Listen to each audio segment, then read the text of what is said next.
Hey everybody, it's Lon.TV, and we've got a big update today on our fight to stop the encryption of the television airwaves here in the United States. I've got a full playlist of everything we've done to date so far in the video description.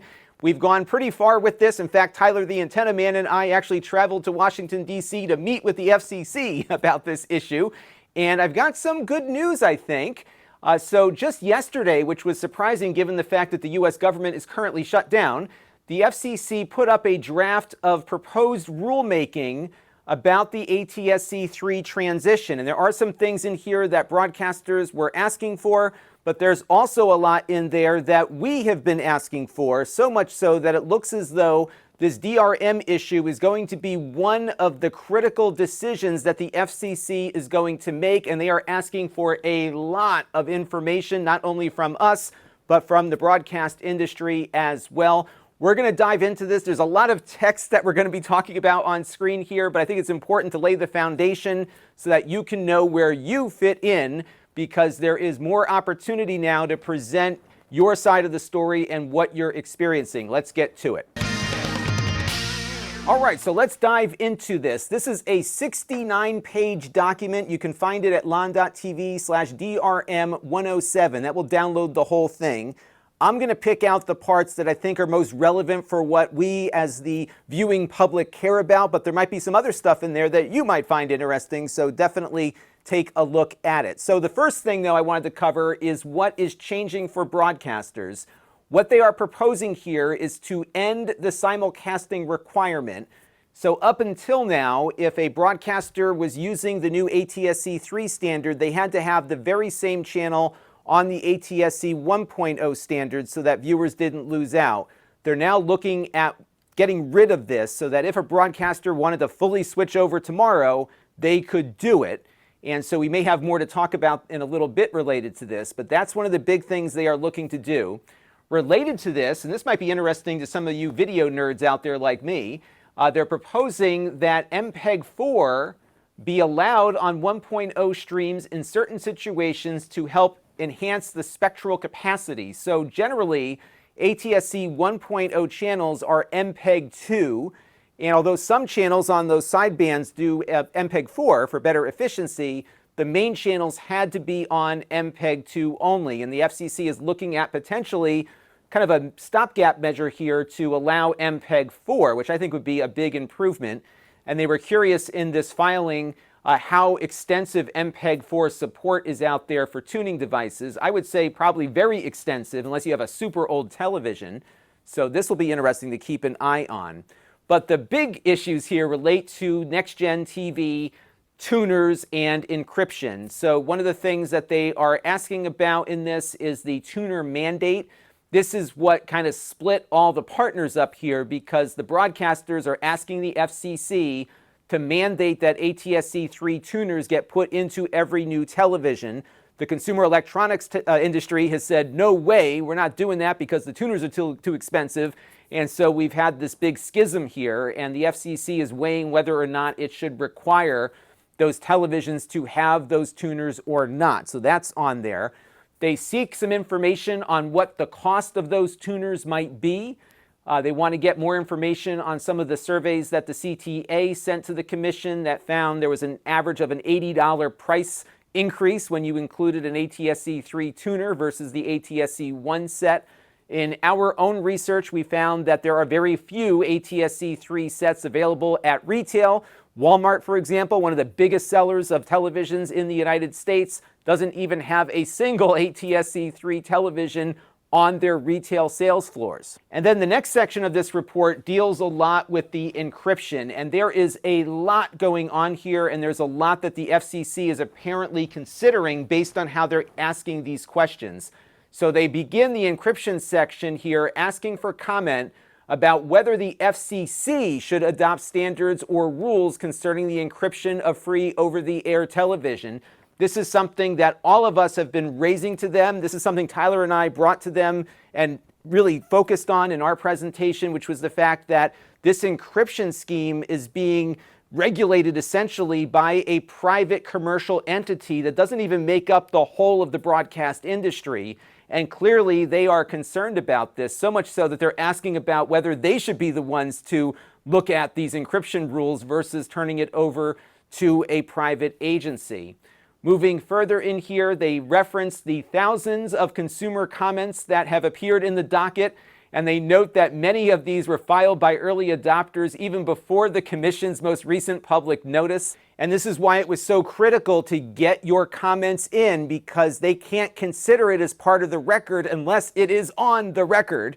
And as you'll see in a few minutes, a lot of you are quoted in this filing, which is really cool. They then spend a lot of time on the A3SA, which is that private entity that is currently regulating all of this stuff. We've had concerns, of course, about the encryption side of it, but there's also an issue related to station signing, where this A3SA organization has the power to pull stations off the air by pulling their identification certificate. And if that is pulled, then these TVs can't tune it in. So they're concerned about that too. Look at all these questions they're asking about the A3SA. They have a lot of concerns here. And this goes on and on. So this is the sort of stuff that they are seeking. I think there are some areas where consumers can sign off on this sort of thing, but I think they're also opening the door for more broadcast industry participants to talk about things as well. They then move on to competition concerns, and they attach DRM to that, especially given this issue that we've raised about the A3SA becoming a gatekeeper about who gets to sell equipment onto the market. One of the things that we talked about a few weeks ago was the fact that the HD Home Run box was promoted by this group until they decided they didn't like it anymore. And then they went out and essentially trashed them on the public record with the FCC. One thing here that they also note is that the Commission anticipated that free over-the-air ATSC 3 programming would be intended to be received by all members of the public and would not require a private contractual agreement between the broadcaster and viewers, which is essentially what the A3SA is doing. So therefore, the FCC is seeking comment on whether the current 3.0 encryption regime, as administered by the A3SA and implemented by broadcasters, constitutes the definition of broadcasting within the Communications Act. So this is a big deal, I think. They are really diving into this, and we could end up in a situation here where the A3SA is taken out of the equation completely, which I think would be a big win for consumers. And then they go on about the consumer's ability to view encrypted signals. They're very concerned about this. Look at all the things they're asking for here. They also ask for comment on whether broadcasters should be required to use a specific encryption method, because one of the things that Nick from Silicon Dust and Tyler and I brought up to them is the fact that they've chosen only one method, which is compatible with only one type of hardware, but it excludes Apple, it excludes the market leader Roku, and a bunch of other devices as well. So it's clear from this encryption section the FCC has a number of concerns. They could have signed off on the whole transition with this order, and they have not. And they're seeking a lot of detail now to help them make a decision about whether or not encryption is going to be part of the standard. But they're definitely engaged here, and that's a credit to all of you who have been keeping this issue on the front burner. But they weren't done with this, because they also want to look at fair use related to in-home recording. Now recall, back when they implemented the ATSC 1 standard, the old FCC just signed off on the broadcast flag that would have prevented in-home recording. It required a court decision to reverse the FCC's decision.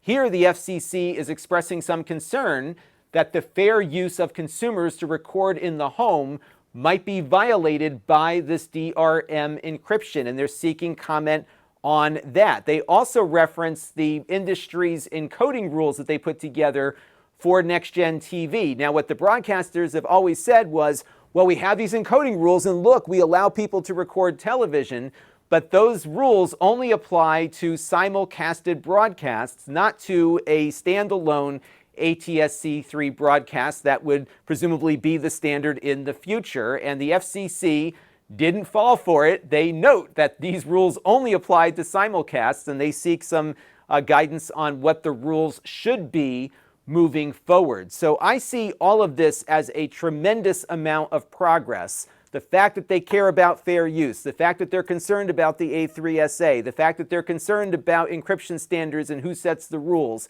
and of course the impact on consumers overall. So they have definitely heard us. There is no question about that. Of course, the proof is in the pudding when a final decision is made, but the fact that that decision hasn't been made yet, I think says a lot, especially given they are making some major moves to end the simulcasting requirement. And here's where I'd love to have the perspective of those of you who are involved in the ATSC 1.0 transition. I do hear from you in the comment section every once in a while.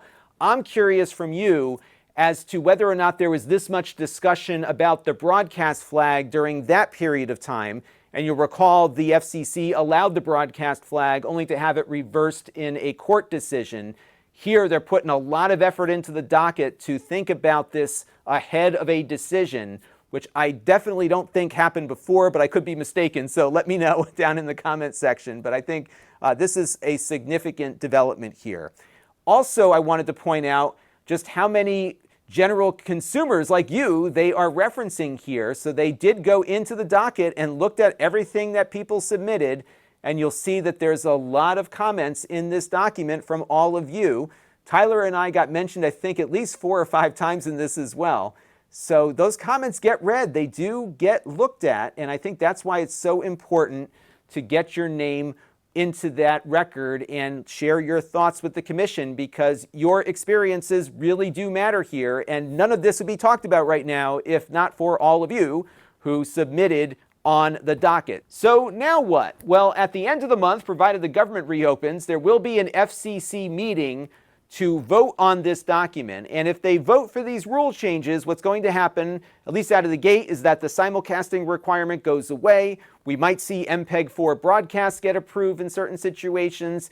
And then they're opening up a new comment period to answer all of the questions that they put into the document. That's a large part of the vote here, is to open up another comment period, which will go, I think, for another 60 days or so, plus the reply period. So we're looking now into next year for a final decision to get made. I think what we should be focusing the FCC on at the moment, ahead of this 28th meeting, is to create a DRM-free market test. One way you could do it would be to not allow DRM on a non-simulcast ATSC 3 broadcast. That one would be, I think, very achievable. I think we should reach a little higher, perhaps, and suggest that DRM is turned off for the time being to see how the market responds to that. Because if DRM has been holding back the market, we could prove that it's been holding it back by turning it off and see how the market responds to that. I think you all know the answer to this question. We'll see a lot more tuners at a lot less cost, and we will see greater consumer adoption. And a lot of us who can't watch TV now, who have the equipment, will start being able to watch it again.